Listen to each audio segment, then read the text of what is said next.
Yesterday, we touched a little on your strategy here to keeping off the pounds. You kept off, what, nearly 200 pounds? Yeah, 185 pounds. Unbelievable. You may recognize Pete from The Biggest Loser. That was 10 years ago. Yes, so talk to folks about how you go about eating, and specifically today we're talking about the 3 Fs, right? Yeah, the 3 Fs, fluid, filler, feast. So what I teach is you really have to have a strategy if you're going to make a transformation. Many people say, you know what, I want to change what I do, and what they do is they'll change one thing or another, and really you have to make a lifestyle change. And so for me, I had to sit down and figure out, how am I going to eat for the rest of my life? And I came up with this method called the 3 Fs. So it's a fluid, filler, feast. Okay, so we're going to start with fluid. Absolutely. Talk to me about that. At every single meal you have a fluid. Now you have a choice. You can drink something that's less healthy or unhealthy, or you can drink something that's healthier. So your options are, for instance, a regular pop. And so that's what we have over there. Regular pop is the dark glass, and so that's going to represent regular pop, which is about 250 calories for a glass of pop. Or in that glass right there?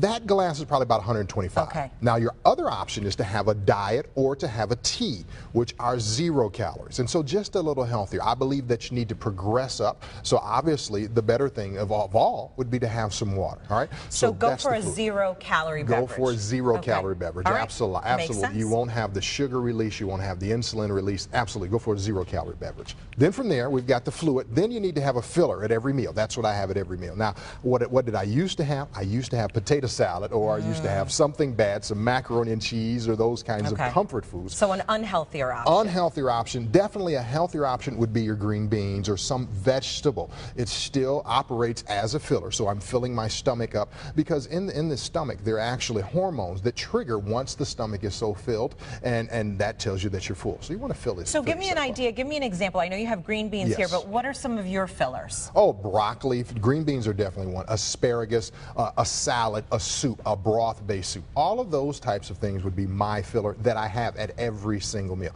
So for instance, at breakfast, I'm going to have a water for breakfast, and then I'm going to have egg whites, which would be my filler, and then turkey bacon, which would be my feast. Okay, so you stick to the protein. Absolutely, absolutely, every single meal. All right, and then I know you brought some chicken here, so is this moving on to our next? This is. So fluid, filler, and then feast. And so for feast, what I used to have, and this is interesting, people say, well, how did you gain so much weight? It was my normal daily routine. I would go to the fast food restaurant, and I would have 3 or 4 pieces of chicken, fried chicken, and I have a piece of bread. That's it. And that was like your lunch? That was lunch, exactly right. And then I'd go back for dinner. And so there's no wonder I gained all that weight and ended up at 416 pounds. But now, as a big guy, I'm 6'5", and so I still want to feel like I'm filling myself up. I still want to eat. And so what I do here is I simply modify. Instead of having the fried chicken with all the extra calories and all the extra carbohydrates that are in the batter, now I go with the baked chicken. All right, so I can have the same amount, but it saves on the calories. So you can have the same, I mean, like 3 pieces. Exactly right. Okay. Now I typically don't. Now again, when you start to fill yourself up with the 0-calorie filler and with the vegetables, you don't need as much of the feast. You're not as hungry when you get to this point, right? Okay. Yep. So this is baked chicken. Is this something you would just bake at home? I mean, you would put in the oven? Okay. Absolutely. You can bake this at home. Of course, there are all types of recipes.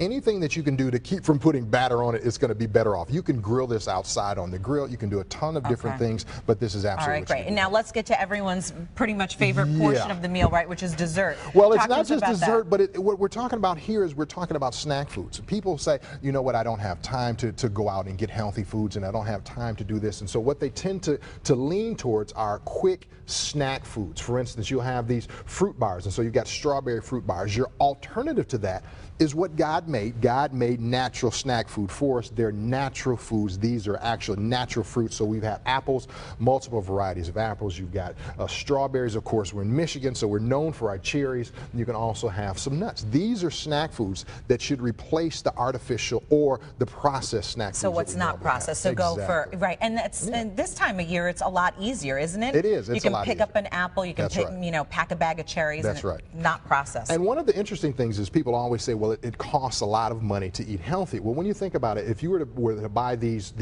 snack bars in a box, it'd be about $3.50. $3.29. Exactly right. Yeah. Well, the same amount in weight of regular, say, the strawberries. You can get a pound for like $2.50. You're right. All right. So great tips. Love the 3 Fs. All right.